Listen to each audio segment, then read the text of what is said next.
ஜனவரியில் அதிகாரிகள் இடமாற்றம் அப்படின்னு சொல்லிட்டு செய்தி வந்திருக்கு சார் விகடனில். அதை நான் படிக்கவா? படி. நான் ஏற்கனவே சொன்னது போல தமிழக காவல்துறையில் நடக்கும் இடமாற்றம் ஜனவரியில் உறுதியாகிவிட்டது. அதன்படி தலைநகர் காவல் உச்ச அதிகாரி சட்டம் ஒழுங்கு இல்லாத புலனாய்வு பிரிவுக்கு மாற்றப்படவிருக்கிறாராம். காலியாகும் தலைநகர் உச்ச பொறுப்புக்கு புறநகர் ஒன்றின் கமிஷனராக இருப்பவர் காய் நகர்த்தி வருகிறார். அதே போல புலனாய்வு பிரிவில் உள்ள பாச அதிகாரி பதவி உயர்வு பெற்று புறநகர் பகுதி ஒன்றின் கமிஷனராக முயன்று வருகிறாராம். தென் மாவட்டங்களிலிருந்தும் ஐஜிக்கு தலைநகரில் முக்கிய போஸ்டிங்கும், கொங்கு மண்டலத்திலிருந்து ஐஜிக்கு சிவில் சப்ளை பிரிவில் முக்கிய இடமும் காத்திருக்கிறதாம் என்றபடி விண்ணில் பறந்தார். சரி, இப்போ இந்த முதல்ல தலைநகரின் உச்ச அதிகாரி யார்? ஐஸ்கிரீமு. உங்களின் நண்பர் ஐஸ்கிரீமு. அவர் சட்டம் ஒழுங்கு இல்லாத புலனாய்வு, அது என்னது? சிபிசிஐடி. ஓகேவா? புறநகரில் இருக்க ஒருத்தர் இங்கே வர்றாருன்னா ஆவடி கமிஷனர் என்று நினைக்கிறேன் சங்கர் இங்கே வருவதற்கு வாய்ப்பு இருக்கிறது. சங்கர் வர்றதை விட அருட்தந்தை இங்கே வருவதற்கான வாய்ப்புகள் தான் அதிகம் இருக்கிறது. ஐஸ்கிரீம் சிபிசிஐடிக்கு போனால் ஏற்கனவே அங்கே ஒரு பைத்தியம், 2 பைத்தியமும் சேர்ந்தால் எப்படி இருக்குன்றது பார்த்து. பாசமான அதிகாரி பதவி உயர்வு வெளில போகிறேன்னா யார் பாசமான அதிகாரி? அன்பு. ஓகேவா? அன்பு தான் அந்த இப்போ இருக்கிற பைத்தியத்தை கட்டி வச்சுட்ருக்காரு. 2 போயிடுச்சுன்னா உச்சகட்டமாக இருக்கும். ஓகேவா? இதில் இந்த வந்திருக்கிற செய்தி பெரும்பாலும் சரி. ஓகேவா? ஜனவரியில் இந்த ஷஃபில் வரும்போது நடக்கும். அருட்தந்தை டிஜி ஆகிடுவார். டிஜி ஆகிட்டார்னா அவர் எனக்கு தான் தலைநகர் என்று கேட்டுக்கொண்டு இருக்கிறார். அவரை மீறிலாம் நடக்காது. இந்த அதிகாரி அவங்களுக்கு வேண்டிய போஸ்டிங் அவங்க தான் முடிவு பண்ணிட்டுருக்காங்க. ரைட்டா? இதற்கு நடுவே நமது நிகழ்ச்சியில் திரு வாராகி அவர்களோட கைது பற்றி பேசியிருந்தோம். எதற்காக வாராகியை கைது பண்ணாங்க? அதான் அவர் புதுசாக ஒரு ஆஃபீஸ் போடலான்னு போனார்.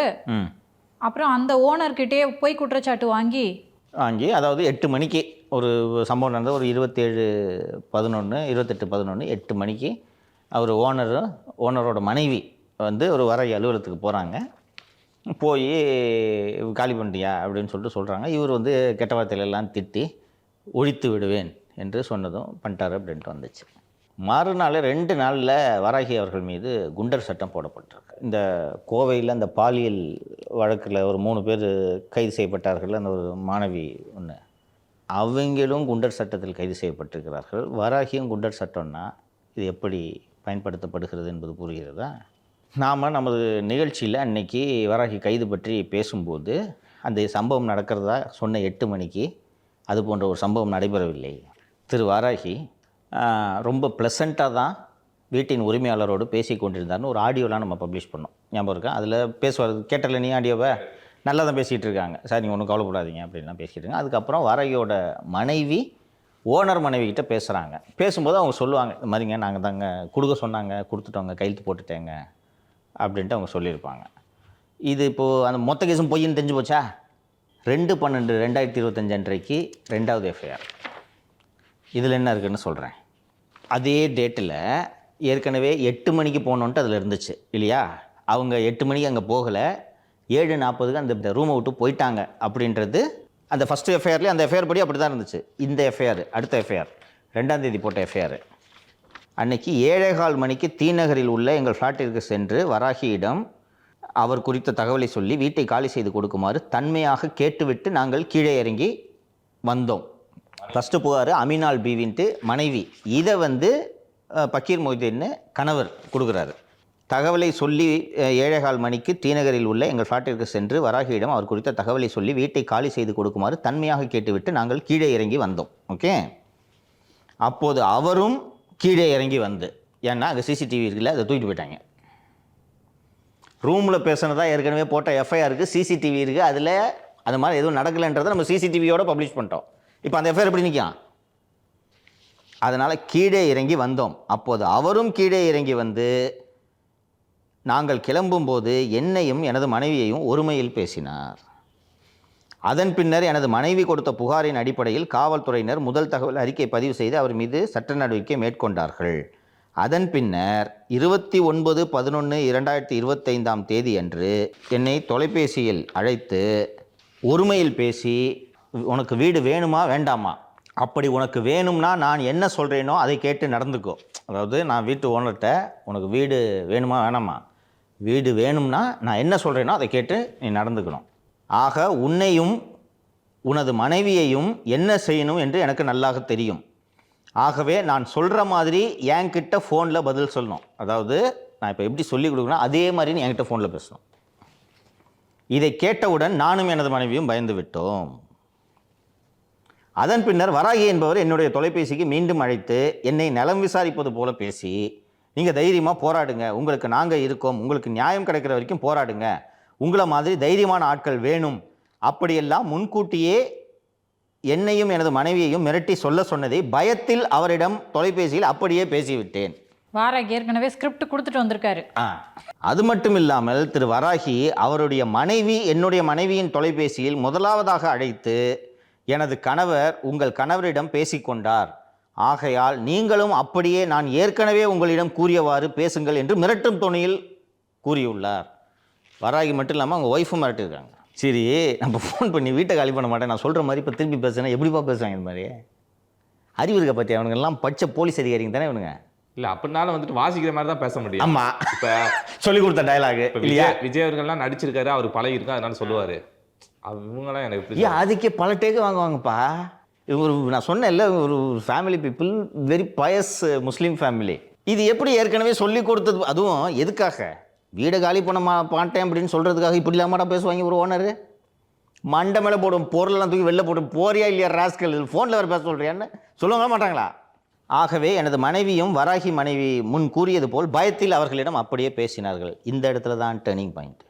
அதன் பின்னர் சவுக்கு மீடியாவில் சவுக்கு சங்கர் என்பவர் நான் வாராகி என்பவரிடம் பேசி ஆடியோவை எடுத்து சோஷியல் மீடியாவில் என்னுடைய மற்றும் எனது மனைவியினுடைய அனுமதி இல்லாமல் மாலதி மற்றும் நிதிஷ்குமார் ஆகியோர், உங்கள் பேர்லாம் இல்லை, நானாக சேர்த்துக்கிட்டேன், எப்படி இருக்கு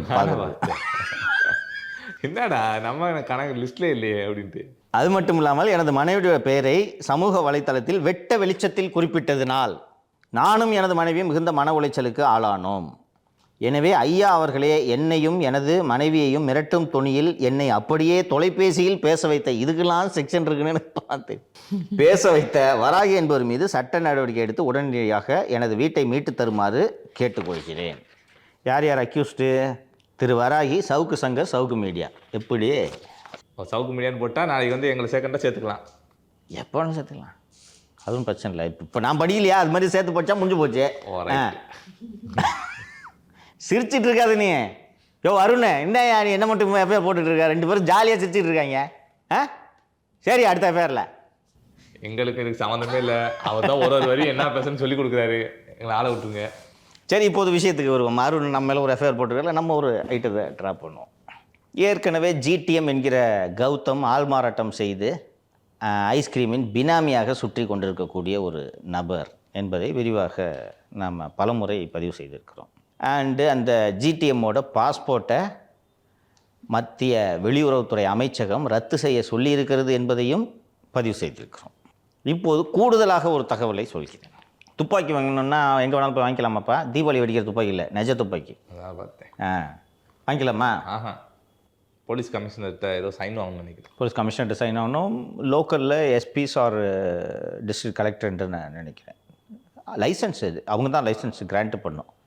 இந்த துப்பாக்கி லைசன்ஸ்கள் வழங்குவதில் சில காலங்களுக்கு முன்பே சில முறைகேடுகள் எல்லாம் ஏற்பட்ட காரணத்தால் திரு ஜார்ஜ் அவர்கள் கமிஷனர் இருக்கும்போது யாருக்கும் லைசன்ஸ் கொடுக்கறது இல்லைன்ட்டு பாலிசி டெசிஷன் எடுத்துட்டாங்க. No more fresh licences for any one. ஏன்னா கோட்டாடஸ் வாங்கிட்டு வா, கமிஷனாக கொடுக்கறது இல்லை, நிறுத்திட்டாங்க. ஏன்னா அந்த போலீஸ் சில பேர் பந்தாவுக்காக துப்பாக்கி வாங்கி வச்சுக்கணுன்ட்டு நினைப்பாங்க. போலீஸ் அதிகாரிகள் அவங்களுக்கு தெரிஞ்சவங்க நண்பர்களுக்கு இவருக்கு பயங்கரமான உயிருக்கு ஆபத்துன்னு சொல்லிட்டு இவங்களுக்கு கொடுத்துடுறது. இந்த ப்ராசஸை நிறுத்தணுன்றதுக்காக உனக்கு உண்மையிலே ஆபத்து இருக்குன்னு தெரிஞ்சா நீ கோர்ட்டில் போய் ஆர்டர்ஸ் வாங்கிட்டு வா, நாங்கள் லைசன்ஸ் கொடுக்குறேன், இப்படி மாறிடுச்சு. ஸோ இதனால் என்ன பண்ணுறாங்கன்னா ஃப்ரெஷ் லைசன்ஸ் கொடுக்கறது இல்லை. வெளிநாடுகளிலிருந்து இங்கே குடிபெயர்பவர்களுக்கு அந்த ஊரில் ஏற்கனவே அவங்க லைசன்ஸ் வச்சுருந்தாங்கன்னு சொல்லி ஒரு ஆதாரத்தை கொடுத்தால் அந்த அடிப்படையில் அந்த லைசன்ஸை இங்கே ட்ரான்ஸ்ஃபர் பண்ணி பதிவு செய்து கொள்ளலாம் என்ற முறையில் நேபாளத்தில் உள்ள காத்மண்டுவில் வாங்கிய லைசன்ஸ் எல்லாம் வச்சுக்கிட்டு இங்கே வந்து உள்ளூர் காவல் நிலையத்தில் இந்த பாருங்கள் அங்கே இந்த அதிகாரி எனக்கு லைசன்ஸ் கொடுத்துருக்காரு அப்படின்னு சொல்லிட்டு இங்கே பதிவு செஞ்சுக்கிறது நடந்துகிட்டு இருக்கு. இந்த ஜிடிஎம்க்கு காத்மாண்டு கமிஷனர் லைசன்ஸ் கொடுத்துருக்கார். Commissioner of police Kathmandu. Colt என்ற வகை துப்பாக்கி. இந்த விசேஷம் என்னென்னா, அந்த கோல்ட் துப்பாக்கி இந்தியாவில் யாருக்குமே வைத்துக்கொள்ள அனுமதி கொடுக்கப்படவில்லை. இந்தியாவில் அதுக்கு அனுமதியே கிடையாது. வெளிநாடுகளில் இருக்குது, இந்தியாவில் கிடையாது. அது அப்புறம் எப்படி அவங்களுக்கு அந்த துப்பாக்கி கிடச்சிருக்கோம்? காத்மாண்டுவில் வாங்கி துப்பாக்கியோட லைசன்ஸோடு சேர்த்து வர்றாங்க. அந்த காத்மாண்டு கமிஷனர் ஆஃப் போலீஸ் யாருக்கு லெட்டர் எழுதுறா தெரியுமா? Inspector of police Neelangarai. அவ்வளோ பெரிய ஆளு அவருக்கு இன்ஸ்பெக்டர் எழுதுனா அவர் எழுதுவதாக இருந்தால் அவர்களது நாட்டின் வெளியுறவுத்துறை செயலர் இந்தியாவின் வெளியுறவுத்துறை செயலருக்கு எழுதி இந்தியாவின் வெளியுறவுத்துறை செயலர் தமிழக தலைமை செயலாளருக்கு தானே எழுதுவார்கள். காத்மாண்டு கமிஷன்னா மயிலப்புற அது. காத்மாண்டில் கமிஷன் ஒருத்தர் இருக்காரா சார்? அதுவே போலின்றாங்க நீலாங்கரை இன்ஸ்பெக்டர் ஆஃப் போலீஸ்க்குன்னு அட்ரஸ் பண்ணி. அதில் யாருக்கோ அந்த துப்பாக்கி ரியா என்பவருக்கு லைசன்ஸ் வந்து ஜிடிஎம் பேரில் இருக்குது. ரியா என்பவருக்கு அந்த துப்பாக்கியை ஐஸ்கிரீமே பரிசாக வழங்கியிருக்கிறார். ஸோ இந்த அமலாக்கத்துறையின் திருவிழாக்கள் ஜனவரியில் தொடங்கும் என்று சொல்லியிருந்தேன் அல்லவா, ஐஸ்கிரீமுக்கும் சேர்த்து திருவிழா இருக்குது, ஜிடிஎம்க்கு இருக்குது. பாஸ்போர்ட் ஃபோர்ஜரியில் மாட்டியிருக்கல, அப்போது ஐஸ்கிரீமுடைய முதலீடுகள் மொத்தமும் வந்துவிடும். அதனால் நான் சொன்னேன்ல, இப்போ இந்த என்ன மாதிரியான ஆட்சி நடந்து கொண்டிருக்குது என்பதை விரிவாக பேசியிருக்கிறோம். இந்த ஒரு வராகியை யூடியூப்பில் பேசுகிறாரு. ஏற்கனவே ஒரு வாட்டி குண்டாஸ் போட்டு மெட்ராஸ் ஹைகோர்ட்டுக்கு பயந்துக்கிட்டு வாபஸ் வாங்கினாங்க. இப்போ இந்த குண்டாஸில் என்ன சிக்கல்னா, நீ வந்து இந்த டிடென்ஷன் ஆர்டர் தான் சேலஞ்ச் பண்ணணும், ரைட்டா? மினிமம் 90 நாள் ஆகிடும். என் கேஸில் நடந்துச்சுல்ல, இது உங்களுக்கு தான் நினைவு இருக்குமே, ஜஸ்டிஸ் ஜிஆர் சுவாமிநாதன் இது ஃபண்டமெண்டலி இது தப்பு, பேசிக்கலி இது ஃப்ளாடு குண்டாஸு, அதனால் இன்றைக்கே குவாஷ் பண்ணுறேன்றாரு. அரசு தரப்பு நாங்கள் பதில் மனு தாக்கல் செய்கிறோம், எவ்வளோயா வேணும் டைமு? 8 வாரம் வேணும். 8 வாரம் முடிஞ்சவொடனே இந்த வழக்கு விசாரணைக்கு வரும்போது இன்னொரு 8 வாரம், 4 மாதம் ஆச்சா? அதுக்கு பிறகும் நீதிமன்றம் கடுமையை காட்ட வேண்டும். நீதிமன்றம் என்னையா நடிச்சிட்டீங்க, 4 மாதமாக அவன் உள்ளே இருக்கான்னு சொல்லி கடுமை காட்டினால் ஒருவேளை பதில் மனுவை தாக்கல் செய்வார்கள். அப்படி இல்லைன்னா, சார் இந்த கேஸில் அட்வொகேட் ஜெனரல் அப்பியர் ஆகுறாரு, இந்த கேஸில் பப்ளிக் ப்ராசிக்யூட்டர் அப்பியர் ஆகுறாரு, அவர் இன்றைக்கி மதுரைக்கு போயிருக்காரு, டெல்லிக்கு போயிருக்காரு, சரி எப்போ வேணும்? 4 வாரம் தள்ளி வைங்க. 1 வருஷம் இழுத்துருவாங்க. 1 வருஷம் முடிச்சுட்டு தான் நீ வெளியில் வருவேன். இப்போது இந்த குண்டர் சட்டத்தை ரத்து செய்வதற்கான அந்த போர்ட்ஃபோலியோ இருக்குல்ல, அதில் மாண்புமிகு நீதிபதி வேல்முருகன் அவர்கள் இருக்கிறார். அவரோட போர்ட்ஃபோலியோவில் இந்த குண்டாஸு வேகமாக கிளியர் ஆகிறது இல்லை. இவர் எஸ்எம் சுப்பிரமணியம் அந்த பெஞ்சில் இருக்கும்போதெல்லாம் கடகடன்னு எடுத்து அடிச்சு விட்ருவார். அவர் இருக்கும்போது தான் என்னோடதும் குவாஷ் ஆச்சு, வர இதுவும் குவாஷ் ஆச்சு. என்னோடத ஒரு பியூட்டிஃபுல் ஜட்ஜ்மெண்ட்டில் எஸ்எம் சுப்பிரமணியம் பேசுறதுக்காகலாம் குண்டாஸை போடாதீங்க அப்படின்னு சொல்லி ஒரு எழுதினார். அதுக்கு பிறகு வராகியோடது அங்கே வருது.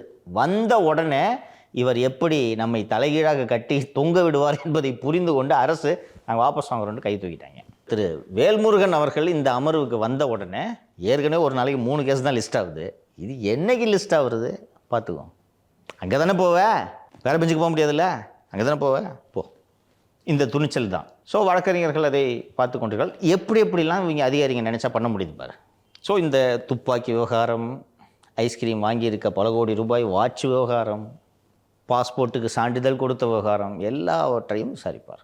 அதிகபட்சம் 20 நாள் ஜனவரி வந்த உடனே இதுக்கு தான் மீண்டும் திமுக ஆட்சி வரணும்னு நினைக்கிறேன்.